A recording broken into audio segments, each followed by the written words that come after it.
priorities. Well, you make the time for the things that you most want to do. Yes. And Exactly. reading is absolutely, and I think a necessity. I don't know. I really do in mental health. If I Writing- didn't have fictional worlds to escape in, I know that I would not be able to function in the real world as well as I do. Right. Yeah. Exactly. You need that escape element. And for the authors, the escape is writing the books and diving into a world you create. And for readers, and authors are readers too, it's escaping into somebody else's world and kind of taking a break, letting go of the reins and enjoying the trip. Oh, absolutely. It's totally that. I find that when I'm writing and creating, I've come to realize that I can only reside in one fictional world at a time and function well. Okay. So when I'm deep into the creative process, I have to stop reading fiction and start reading nonfiction. And so I have to binge write and then binge read to catch up with all the things I could do. Otherwise, I'm afraid the fictional story I'm reading is going to bleed over into the one I'm writing, which would not be good. We touched on that last week too, about trying to change gears, especially if you're writing like from multiple points of view or multiple stories. And some people are really good at it, Jane. Mm-hmm. And other people need to have one at a time focus. Yeah. I used to have the linear fashion of focus. I really used to, but since I wrote with you and you taught me, the out of order books, write a scene, get to the other one, write a scene, it sort of expanded my brain a little bit. I had to do that though, because I was running into the problem of writer's block where you hit the wall and you can't figure out how to get over it. And that stalls your story out. Yeah. And I was stubborn. I didn't want to like not finish that scene. I felt like I had to finish the scene and I couldn't move forward, and it was stalling the book's process. Right. And when I gave in and went, you know what, we're going to put a pin in it. We're going to go jump to another scene that I do know what is going to happen and just finish it from there. I found that by the end, I will bridge the gap. I will find the way to get over that wall after I've given it enough time to marinate. Oh yeah. And it is not intuitive for me at all because I'm very linear. Yeah. It was. It doesn't sound like an intuitive thing for me. It sounds like something that would be really not consistent with my process, but I also know that over time my process changes, and so it may become consistent in the future. So it's always good to try new stuff and see if it works for you. And every book needs a little bit different process too. So sometimes what doesn't work for one book will work for another. And the reason it worked for us when we did our co-writing is you always had the answer in that gap. Yep. So when I hopscotched, you had the answer, and then you hopscotched to the next gap and had the answer, and it was a really good match. Yes. and now that I'm, when I'm writing on my own, I've learned to take that and work it in. If I'm stuck here and I know I have a scene, I'll jump to it and know I can fill the gap. It's made my writing faster, which what? You already wrote too fast. For some of those, for me, if there's a scene that I really want to get to where I know there's something pivotal that has to happen, that's my reward for getting through the hard stuff that I'm stuck on. So I kind of dangle that out there going, you get to write that cool scene that's been marinating in your mind. And also I have a really good trusted brainstorming friend that I'll call when I'm stuck. And she's guaranteed to come up with an out of the box idea in the middle of nowhere that's going to make an awesome scene that fits in the book and gives me that nudge in the right direction.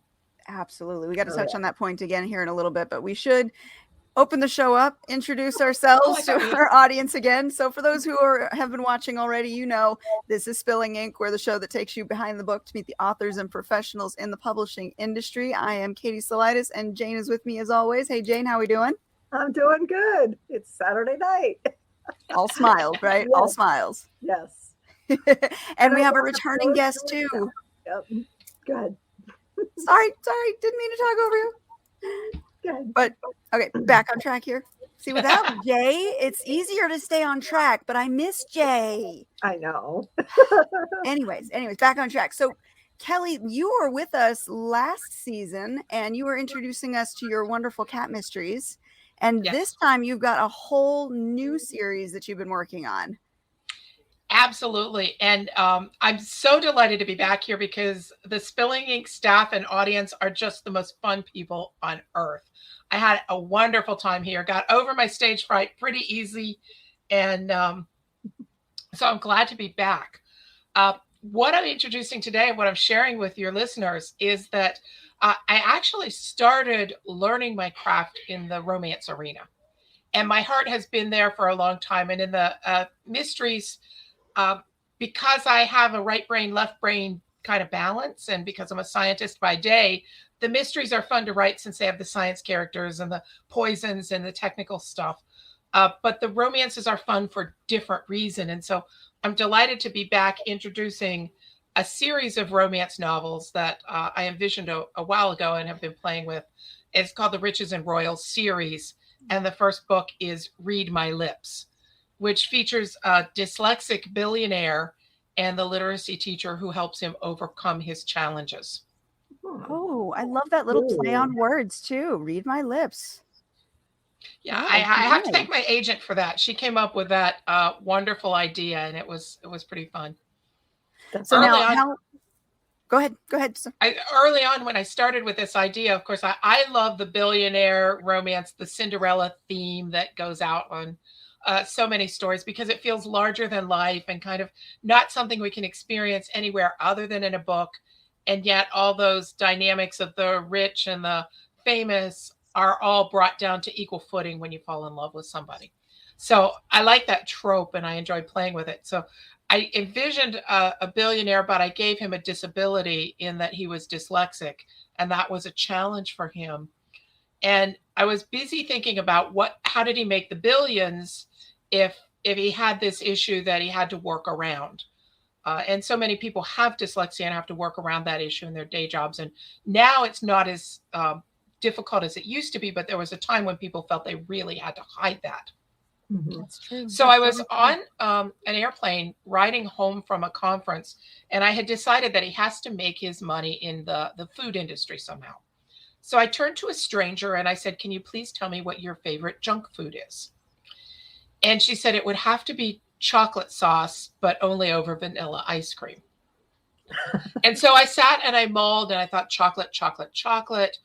And I came up with the line, "Fantasy fudge, the stuff dreams are made of." Ooh. And he created the Fantasy Fudge chocolate empire. And this is how I gave my billionaire his billions. Ooh. And I used that tagline in the book to create an advertising campaign that my heroine worked on. And then she was betrayed by her supervisor who stole her campaign and shuttled her off to this charity arm to teach literacy because he wanted to take her ideas and run with them. And they're the cornerstone of something that's going to make my main character highly visible in a way that he's not used to doing. So that's I love it. You've got a great villain. You've got a great secondary and primary character. It sounds like the makings of a really fun romance. Yes. It was so much fun to write. And the research, of course, was a lot of fun because I used it to write off a tour of a cacao plantation in Maui. Where I didn't write off the trip to Maui. I couldn't justify that, but the cacao plantation I could justify. And I actually got to taste the fruit of the cocoa pod, as well as some roasted beans that we turned into Mexican-style hot chocolate. With the caveat that we have this North American love of sweetness. So we did add a little bit of sugar to it, but it was delightful. And I actually have a video up on my YouTube channel talking about that research and some of the other things that I learned in my journey as I was researching my chocolatier. I love that. I love when you can use something you truly just want to do as part of your research, and then it's a write-off for your business. So I have to tell you the story of when I decided that at one point in the book, the hero is going to make a special chocolate for the heroine. And so I wanted it to be a chocolate that would taste good if you found it in real life. So somewhere along the line, I had decided I needed to train myself to taste different varieties of chocolate. And so I got one of the, I don't know if you remember them, but there used to be these big round plates that your mother had that they would put deviled eggs in these individual wells. Mm-hmm. So I would put several kinds of cocoa powder processed in different ways in these wells and several kinds of other things that I thought might complement it. And I sat there for a couple of days tasting all these different cocoa powders until I could differentiate Dutch processed cocoa versus non-Dutch processed cocoa by taste. And then I started mixing them with some of the other things and tasting them. And I said, yeah, I think this will work together. So one night, my husband, who was working nights at the time, came home from work, and I was melting semi-sweet Hershey's Kisses in the microwave and stirring in the spices that I wanted to make sure that this flavor combination would work. And of course, he said, what are you doing? I said, I'm writing. I said, well, it looks like you're playing with the microwave. Yep. I said, well, Yep. it's for writing. So It's taste this. Right. Research. Practical research. Yeah, I keep laughing with my husband. Maybe I'll write a book about snowmobiles. I can write off our snowmobiles. You can at least put a snowmobile scene in a pivotal. Yeah. Okay. I'm going the romance way. And then they fall off and they end up in the snow and there's a hot kiss and they discover blah, blah, blah. And it's super pivotal. And I had to do this. Yes. An author friend of mine who was coming up through the ranks faster than I was at the time and has done super well with her career, but she was meticulous about her research. And she, to the point where she did some nonfiction about how parents want to protect their children. Mm-hmm. And she wanted to use the image of balancing everything in your life with a tightrope walking. Mm-hmm. So she went to the Flying Melendez family and she took a tightrope walking class. Wow. And learned to walk a tightrope and learned the difference between a tightrope and high wire. And some of the stories that she told that she then used in the book were that if you're on a high wire, that family would never use a net. Because your brain would say, hey, there's a safety net down there. If I'm sleeping on the job, you're not going to die. She said, if the net's not there, your brain will do anything it can to save your life. Makes sense. And so they felt it was safer to work without the net. And for those of us that have the day job and the writing job trying to make it work, I wonder if that means I need to get rid of a safety net someday. Mm-hmm. The loss of a safety net does tend to make you do things you might not have considered doing to survive. Yeah. So yeah, absolutely. Yeah. Well, 8 months.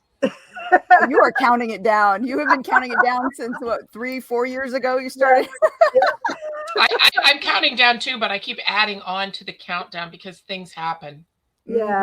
My husband turns 55 in 8 months. And that's when he wants out of corporate America. Okay. So, well, and giving yourself a goal too is going to also work like that safety net. You know, at the end you're taking that away, so you're going to have to set yourself up so that you don't fall. Yep. Yeah, and he's younger than me, so. Mm-hmm.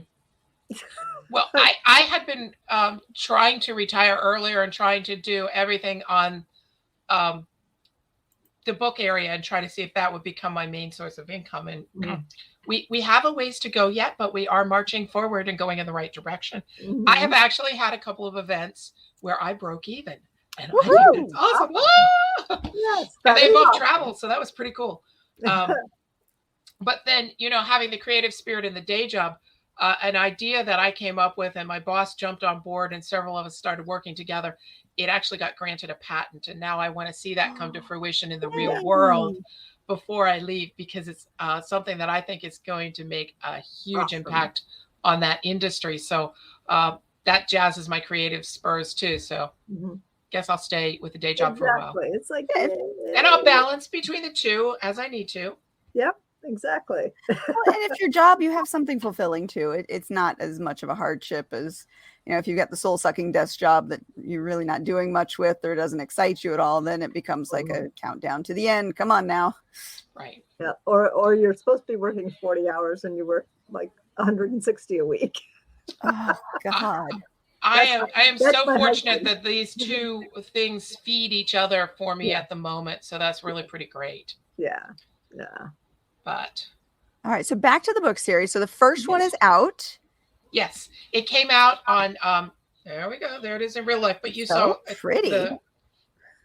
It came out on September the 7th, and I'm hoping that it finds its readers. And the next one is planned to come out about January. Okay. So I called it Riches and Royal series because I have the royal families coming up next. My prince makes a debut in this book. I created an island kingdom to carry on the rest of the series. Nice. And so my prince comes undercover to solve a mystery, of course, related to something in his homeland, and finds a young woman who was the heroine's best friend from book 1. And they go on and find their happily ever after. After that, that's titled Royally Scandalized. Ooh, good title. Because she makes a scandal, of course. She's not the person he's supposed to marry. And then I move forward with her younger sister and his younger brother, and we call that one Reluctantly Royal. And I'm working really hard on the dedication for this one, because I created, we take things from real life and we create. And so I created an age gap between these two sisters and a pivotal life event that caused them to drift apart. And so as much as this series is a romance, it's also a story about these sisters coming back together. And my own sister is 12 years older than I am. And so some of those scenes, I just see the bits and pieces of our life that went into the creation of this. We didn't have the conflict they did, but I see that and I just love it so much. And so I want to make sure that there's a way to dedicate that book to her, but I have to verbalize how exactly that all works out so I can tell the readers without a spoiler. And then, of course, the last book in the series is called Counterfeit Commoner, where the woman who was supposed to marry the prince runs away from her minor royal duties and tries to escape to her own life. And it's kind of like, if you're a fan of old movies, it is like Roman Holiday or It Happened One Night. It's got that characteristic. Okay.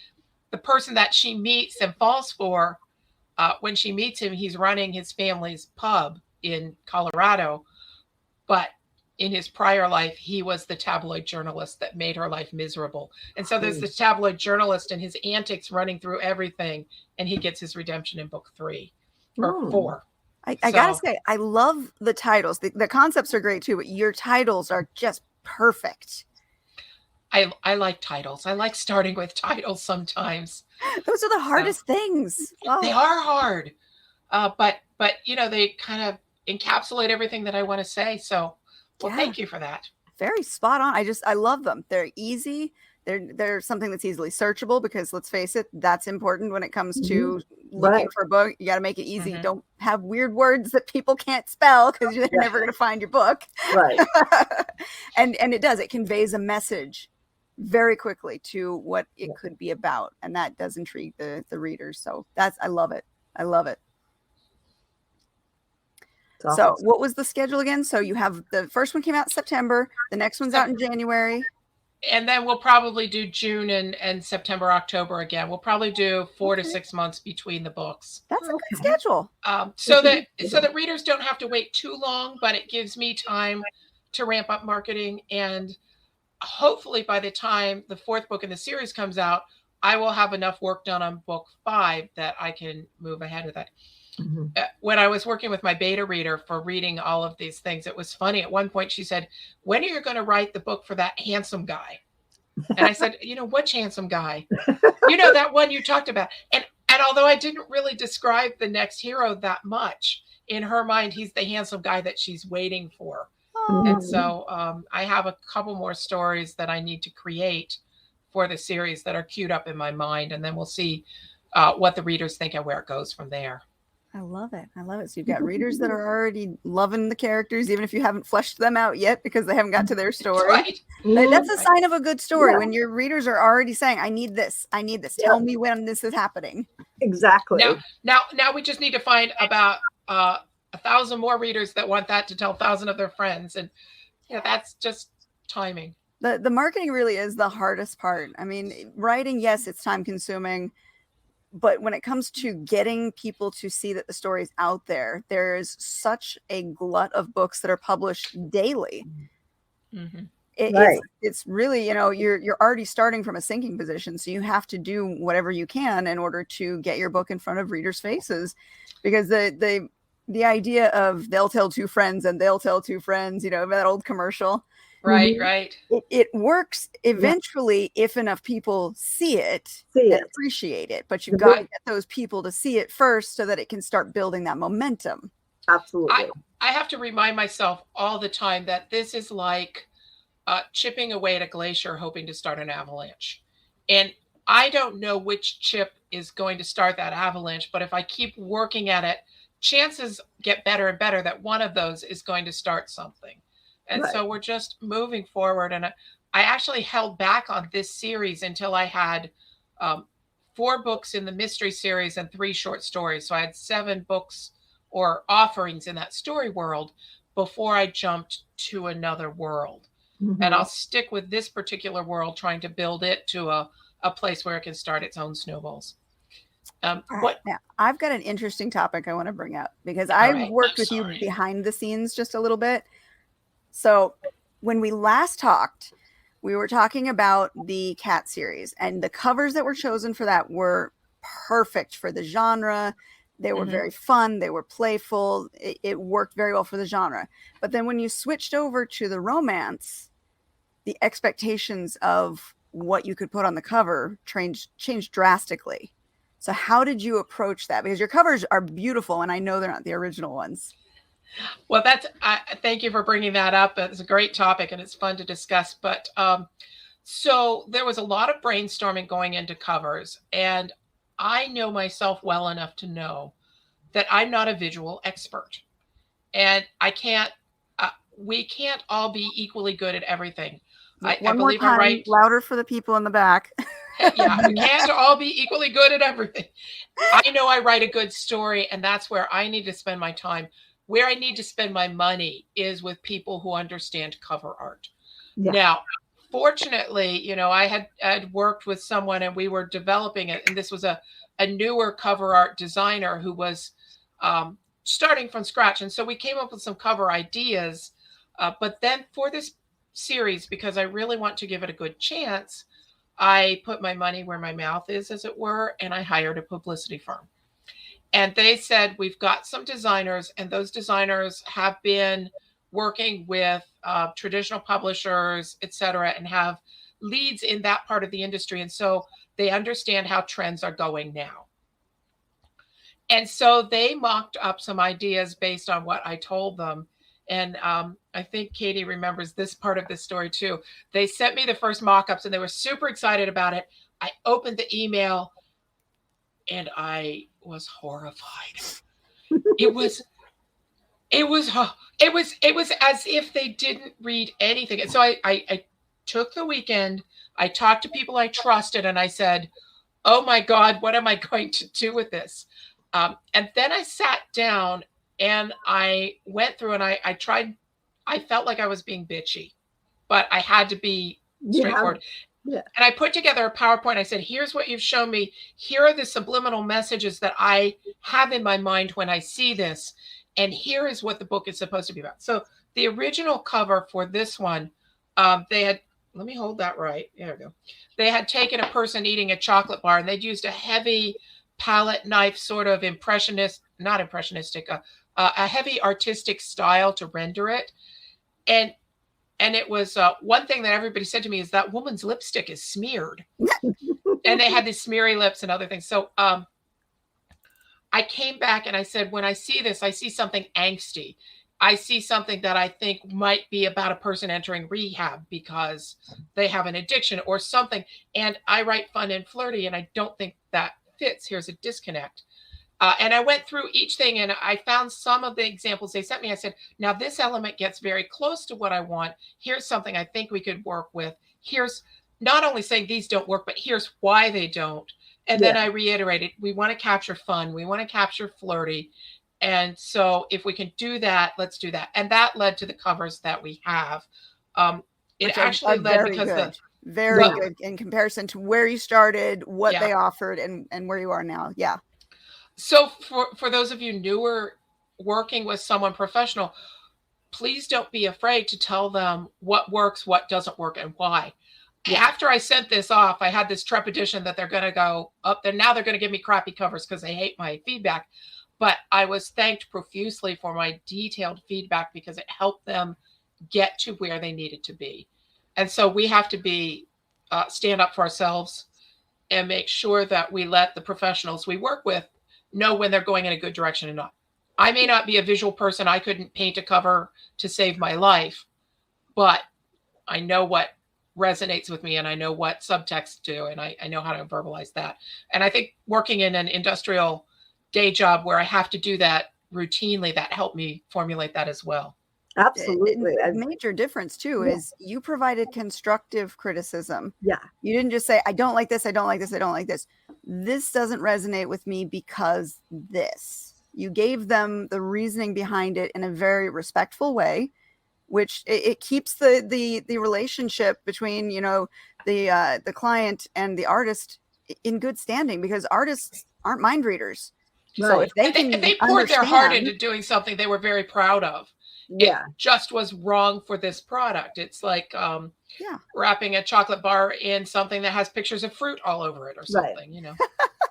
It looks like a sweet tart wrapper, and you open it up and you get a chocolate bar, you're not going to be happy. Oh, and that's the worst. You take a bite of something and you expect one thing and you get the other. Oh yeah, it's like the ice cream. I told you about that. I went the ice cream story. I got there's a really good ice cream place in York Beach called Dunn's, and I got hand-packed ice cream for the first time. And because I saw it, I'm like, oh, it's actually less than, you know, some of the other things on their thing. So I'm just going to get hand-packed, then we can have Sundays at home. And I ordered mint Oreo. Sounds good. I got home and I pulled off the top, and it was regular Oreo, cookies and cream Oreo, not mint Oreo. Well, the cookies and cream is really good. It was not what I wanted. Right. and this translates very well to the story, because it's like, you have to be, I didn't go back and tell them. I ate the other ones and sulked. As would I. Yep. I probably would have searched for mint extract in the cupboard and stirred it in and created a mess, but you know. One drop too much of the mint though, and you ruin it. Yeah, exactly. Yep. I didn't say I would succeed. I said I would try it. But you know, you absolutely do have to say something. You know, when you get something that's not quite right, especially if you know what's off and why. Like you said, it does help. You know, the cover that I showed you before we went live, that one, the hook on it was dark and you couldn't see it. And I went back, I said, can we make it brighter so we can see it in the title? And it you know, she said, absolutely. I said, because, you know, if you look at this in a smaller thing, you cannot see it at all. It just looks like something's wrong with the letters, because it was, you know, hooked around the letters. I mean, and as authors, all of that speaks to branding. That is so critical for people to recognize our books wherever they see them, and know that this story is going to be consistent throughout, you know. And it's interesting, it helps you find your audience if you have the right cover. Absolutely. Cover is very important. It's the first thing that people see. Yep. And within the cover, there's different elements. There's the title, there's the author name, there's the visual imagery, the color tones that are chosen convey specific, you know, feelings, because we associate colors with feelings. Yes. So certain colors are not good to use because they might create a negative feeling. Certain colors are excellent to use because they're more widely appreciated. So the cover has so many important elements, which is why you've got to find somebody who not only knows graphic design, but also knows the genre. Yes. Absolutely. And if they're not well versed enough to understand the audience they're trying to capture, they won't capture that audience as effectively. So that's important too. Right. Absolutely.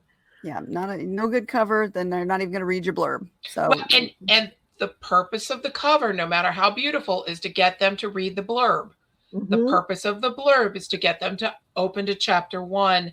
The purpose of the first few paragraphs in chapter 1 is to make them decide they want to read the rest of the book. Absolutely. And beginnings are so difficult. And those back cover blurbs are incredibly difficult. It's so I taught a class once to I just came in as a guest speaker, and they were kids learning to write their resumes, among other things. And I said, think of your life experience like a book. There's a ton of stuff in your life experience. Now you're going to have to distill that down to a query letter which hits the highlights of why you're good and why this book is good. And then you're going to have to turn it into an elevator pitch or 2 or 3 lines or a blurb. I think I use those almost interchangeably that direct people to ask more questions. And it's hard to take a large volume of anything, be it a life experience or a book, and turn it into a sales pitch. Yeah, basically a sales pitch, which is basically what it is. That is, I think, the bane of most authors' existence, is that distilling down becomes so hard because we slaved over, let's say, 80,000 words. Yeah. We've slaved over them. We've perfected them. Now we have 250 words. And What? honestly,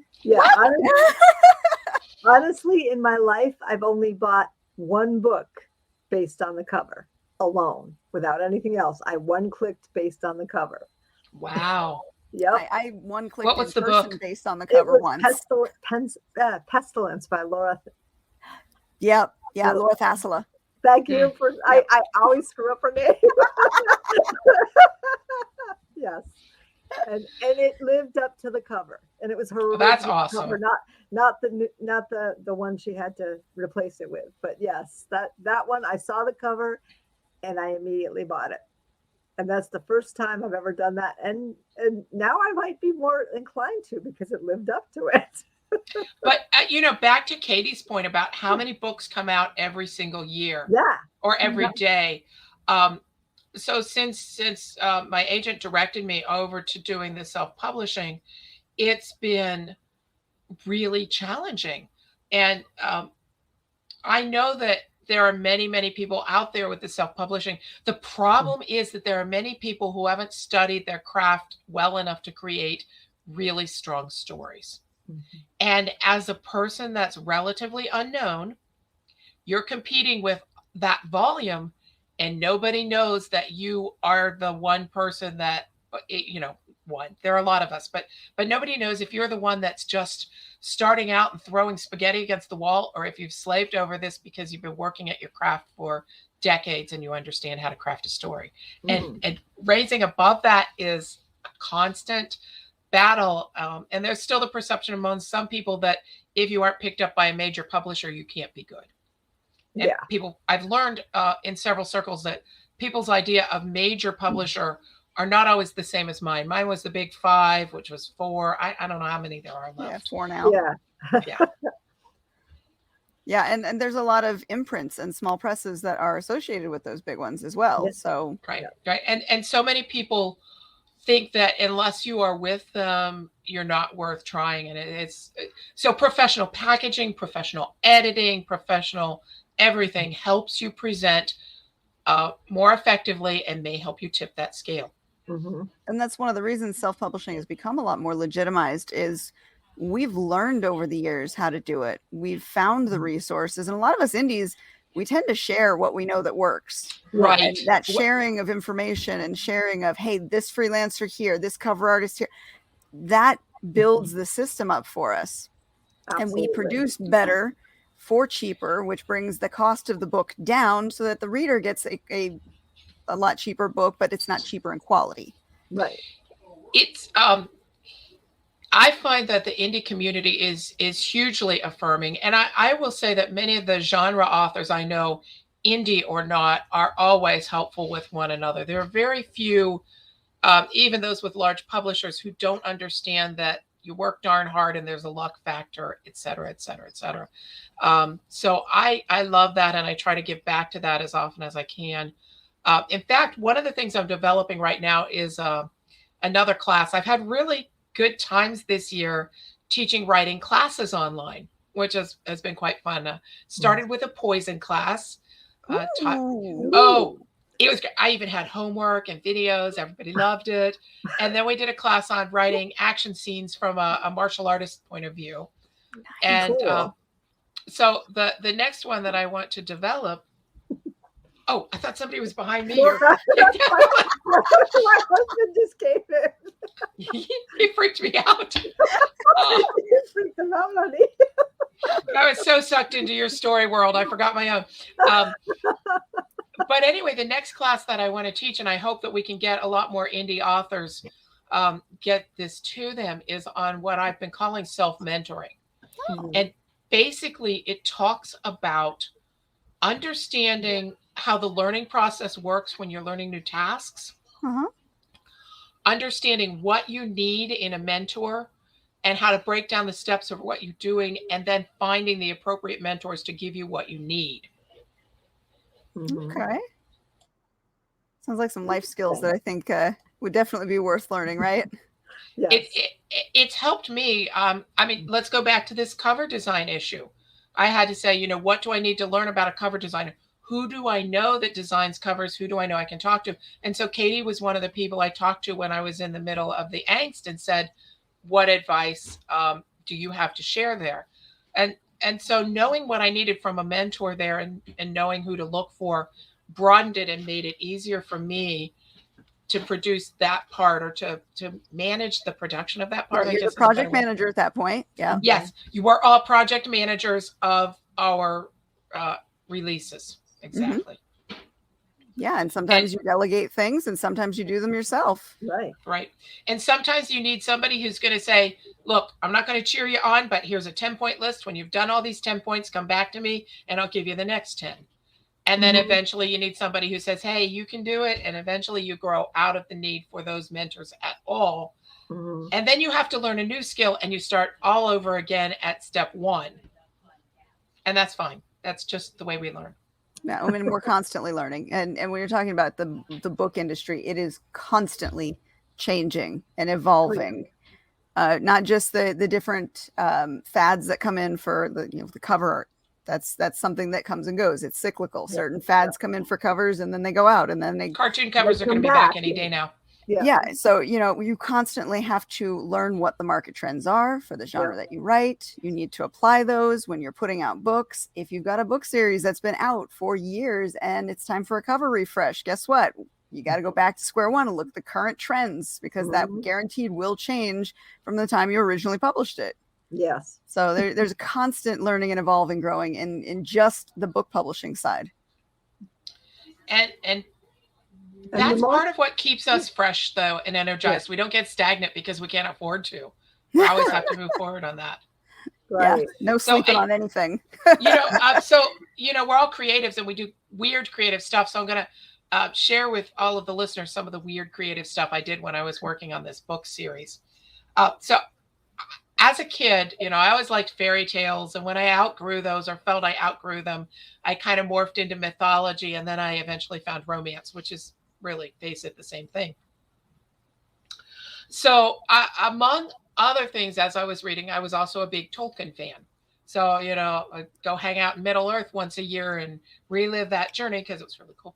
So when I came to creating my kingdom for this particular book series, first of all, I went off on a weird and wild idea. I decided I wanted it set in a Caribbean island, but I liked the mythology feature. So it was set in a Caribbean island that was settled by exiled Greek royalty. And so I mixed Greek and Caribbean, and then just for fun, I threw in Polynesian influences because I could. Okay. And by the time book 3 in the series, Reluctantly Royal, came along, I had to, it started with book 2. I wanted a word in the native language that meant both sweetheart and soulmate, depending on how it was used. And I went to friends who were language experts, and they gave me lots of advice. And then one day my husband was just playing around with some silly endearments that we had for one another, and we popped out the perfect word. So Hona was the root of that word, like honey, right? So Er Hona Mai means my sweetheart, or the one I have lust for, because Er for eros in Greek. But Ba Hona Mai means my beloved person.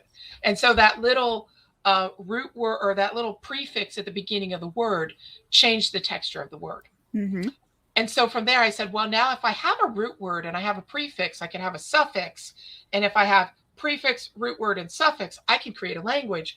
And so I created a language primer for the particular language of the country, because in Reluctantly Royal, my super smart scientist heroine has one thing she can't learn, and that's languages, because that's the one academic specialty her sister is good at. And so we have her struggle with the language. We have the prince find innovative ways to help her learn the language. And I had to have examples of that language to play with. And so I created a lexicon of many parts of the language for that. You went full token there. Mm-hmm. I did. And then I met this wonderful young friend, brand new. He happens to be a super talented musician.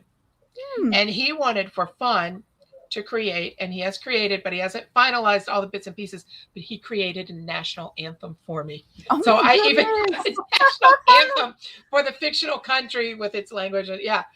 So I do totally immerse myself in my worlds when I create them. But you should be that passionate about your work, because that's going to translate to your reader. And I love that. That's the details that are really going to make the story feel real. Right. That is certainly the hope. And according to some of the reviews that I've gotten from Read My Lips, I've gotten some people that really, the details I chose to put in resonated with them and made it feel very real for them.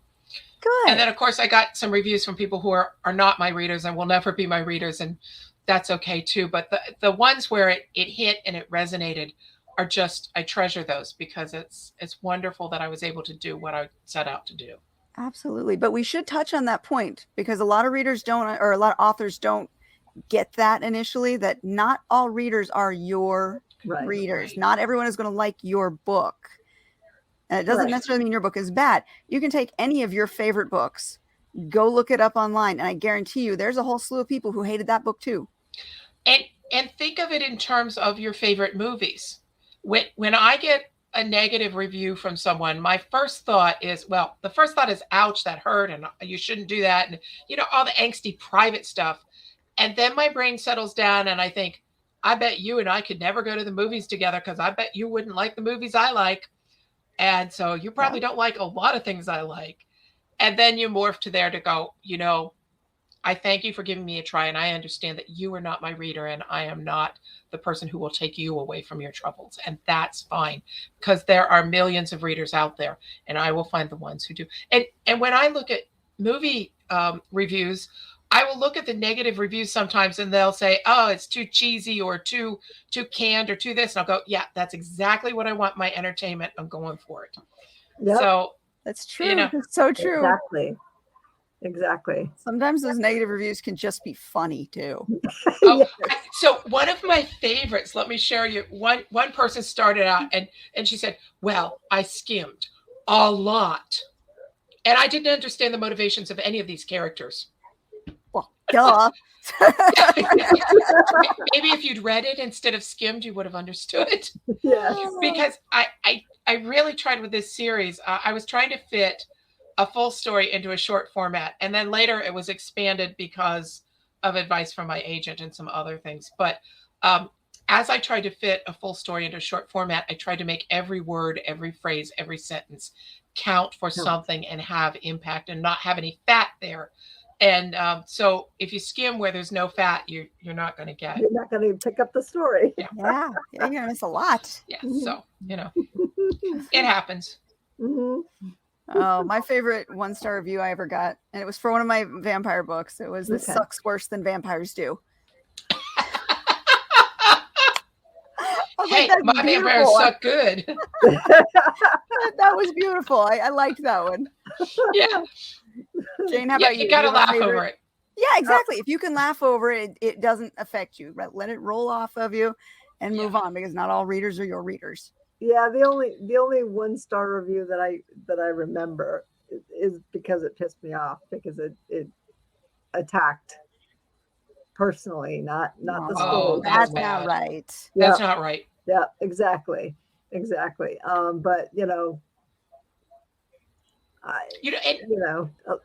But the teenage book that I wrote, Fire Cursed. Okay. I think this is for teenagers. Yes. Yes, it is. That's what I got a lower you got review it. and says, this isn't for me, but I think it's for teenagers. I was like, duh. Good job. Gold star for you. That is so funny. That is so funny how that works. It always irks me when people pick up YA books and then complain that the characters are acting too young and immature. Yep. If you're reading a book about kids in high school, sweetheart, what do you expect them to do? Oh yeah, and the love connections in high school books are way dramatic in high Yes. school. It's live or die. They don't have a middle ground at that point. Exactly. Exactly. So oh yeah. I think this is for teenagers. There you go. That's great. I love that one.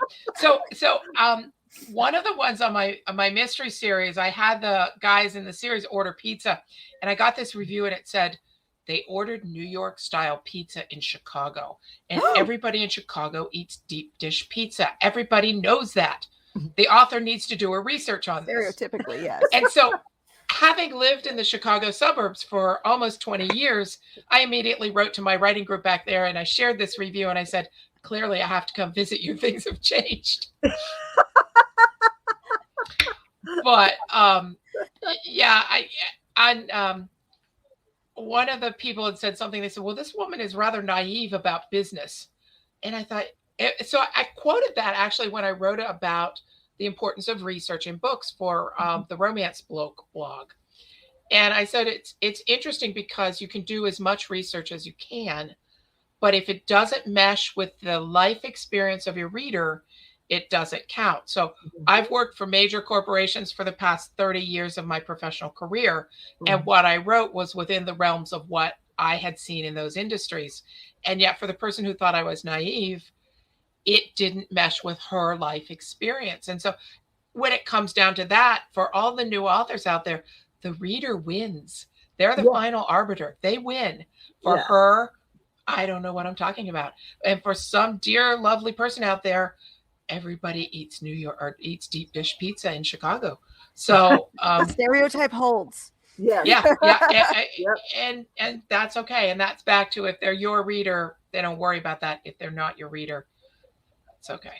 But research is very important. And a lot of authors do skip over researching things that could simply, be fixed with just 5 minutes. 5 minutes of looking something up and you could fix things. Right. And I've dealt with that in my client side work where I've been going over books that it's very clear the author was just lost in fantasy and writing from that point of view, but didn't stop to actually add in the real life elements that relate to their story. Let's twist that a little bit because you mentioned vampire books that you were writing. Even in a universe that has high fantasy or paranormal or non-real world elements, you still have to do your research. And you have to be consistent with what you create in that world. So you don't get away from that just because you're making up your own world. And too many newer authors think that gives you a free pass to do anything you want with the world. No, you have your rules have to be consistent throughout the series. You can't start here and then change it up because you want to, or it makes it easier. And that's problematic with a long running series if you haven't put the forethought into it. And younger in the process writers haven't always yet learned that.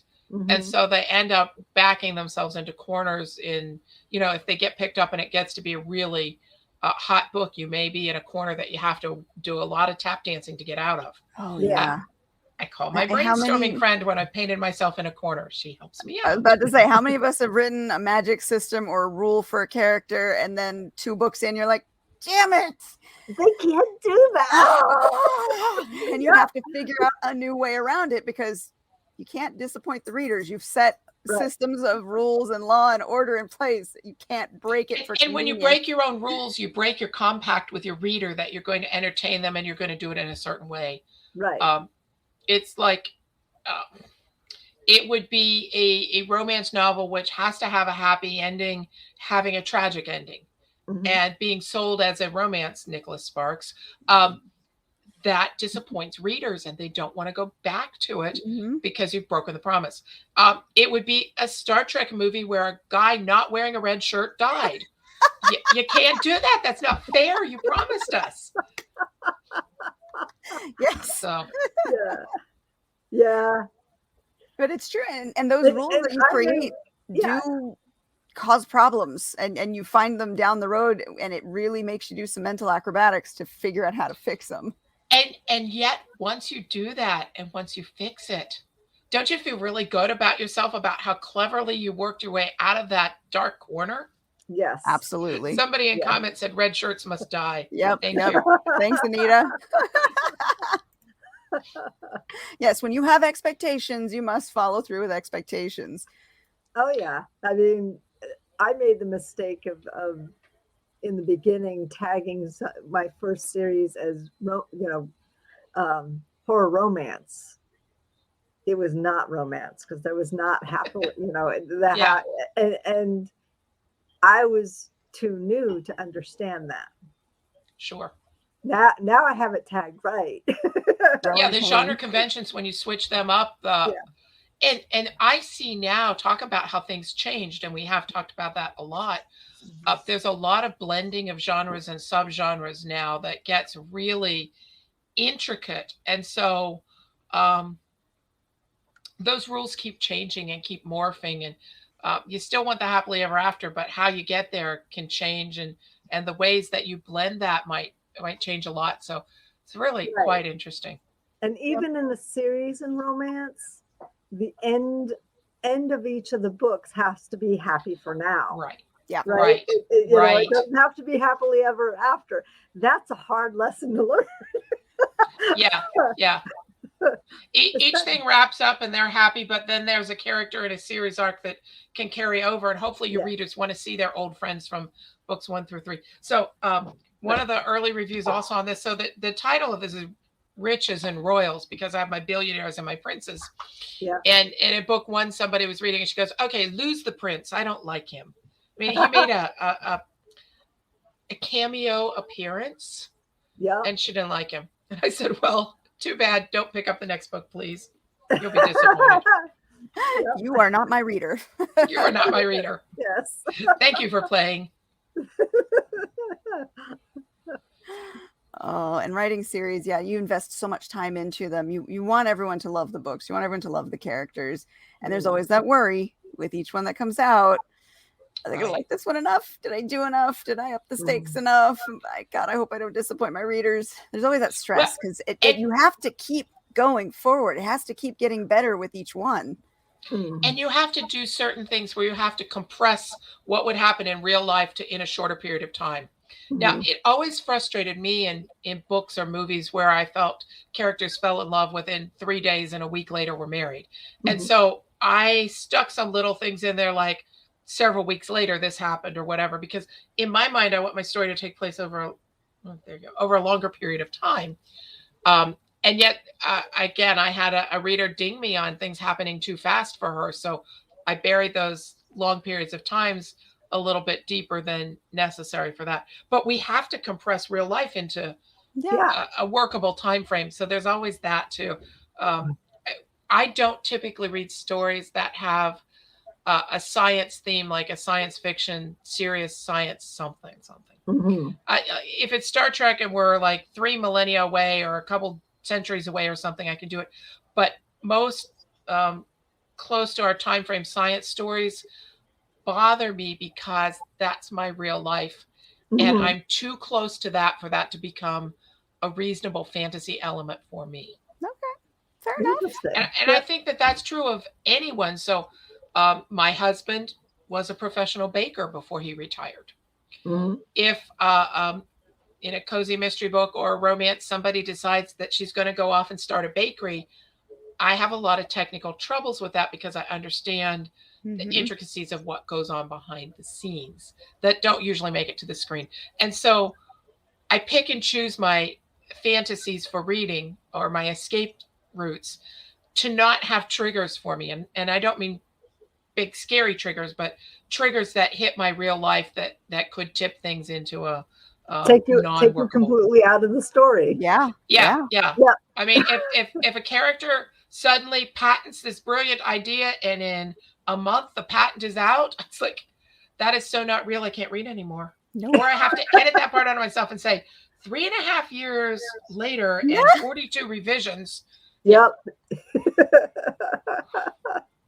Right? It's just a matter of where your life expectations are versus the world that the author is creating for you to enter into, and whether you can suspend disbelief in that case. That's why I can't write romance, like straight romance. I can write erotica, and I can write urban fantasy. I cannot write just romance because I don't do the love at first sight.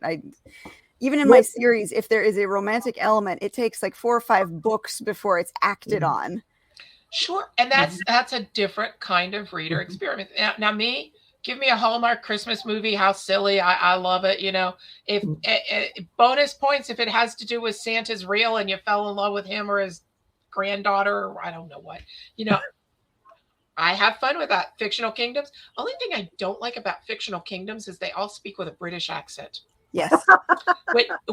When fingers crossed, mine become movies, I hope I have the editorial input to say no British accent. You have to have an authentic Greek Caribbean accent. Yep. Or something. Yeah. You know? I think they probably focus grouped it and they said the British accent's the most acceptable for people. They will. Foreign, but not foreign, so they can still be relatable. There's got to be and I'll cringe the whole way to the bank if that happens. I'll live with it, but I'll try my damnedest not to.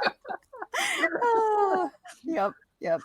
I'm the same way. If somebody wants to turn my books into a movie, I would hope that I get some creative input on that, but otherwise, cash them a check. See you later. Enjoy. Yeah, pay me.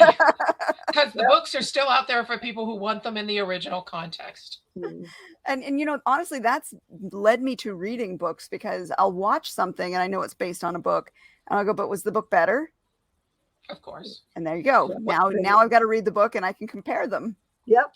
It's a completely different experience. Yeah. Because no matter how well a movie is done or any screen type thing, so it could be a TV series, you can't get into the character's head in the same way as you can in a book. Unless you you're can't experience the world from their viewpoint in the same way. Yeah. So we're kind of like magicians or wizards of the real world because we can use that magic spell of point of view and we can put somebody into the shoes of another character. Mm-hmm. And that is a true form of magic. It's magical. It is. It is, absolutely. Anita says, I found quite a few good books through movies. All right. Good. Mm-hmm. The same thing. You watch the movie and you go, this is based on a book. Hold on. Yep. and you enjoy 2 different experiences from it. Yes. Mm-hmm. Yes. And of course, every writer out there, if you find a movie or a TV series and you don't like the ending, what do? Fix it yourself. We rewrite it in our heads and fix it ourselves. Yes, we fix it in our heads. That didn't happen. This did. Yeah. And yeah. And I love having that power to season 8.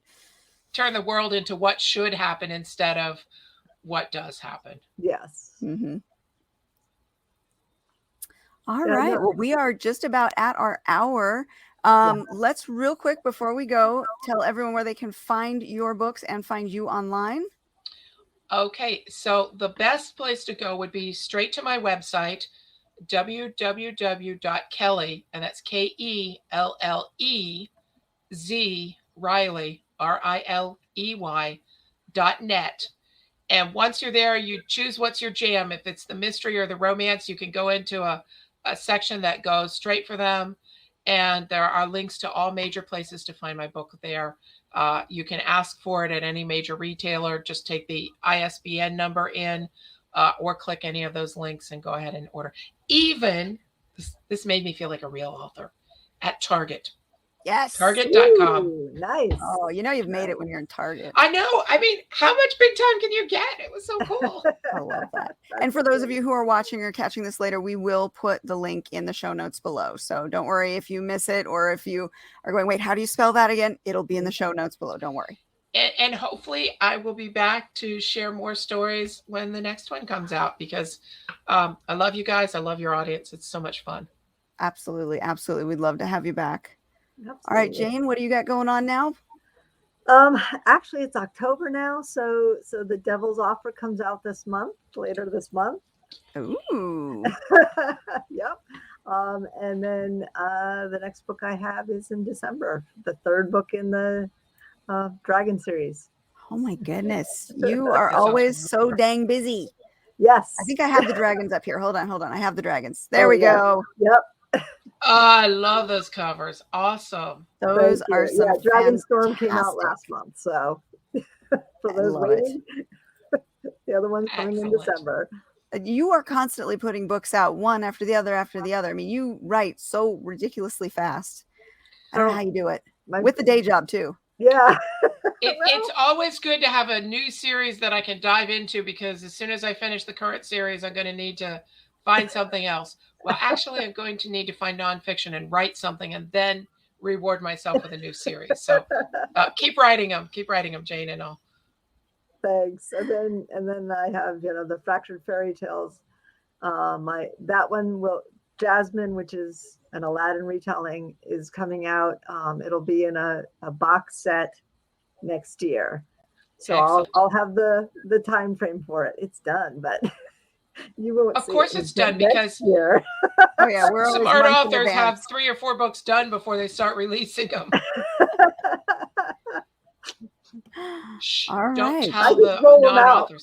Kelly, I just roll them out. Yeah, you're good. I want to be you when I grow up. She's fast. She's so fast. I can't believe it. Wow. Yeah. I am in awe. Thank you. All right. So thank you again for hanging out with us this week. It was wonderful catching up with you. I think the books look beautiful. I can't wait to hear how well they do in the market. Mm-hmm. And definitely get in touch with us on the next release. Let us know how things are going, and we'll get you back on the show. All right. Sounds like a plan. And for everyone else out there, thank you again for hanging out with us. We will be back soon with some more authors to introduce you to. Until then, enjoy reading. Bye. Bye.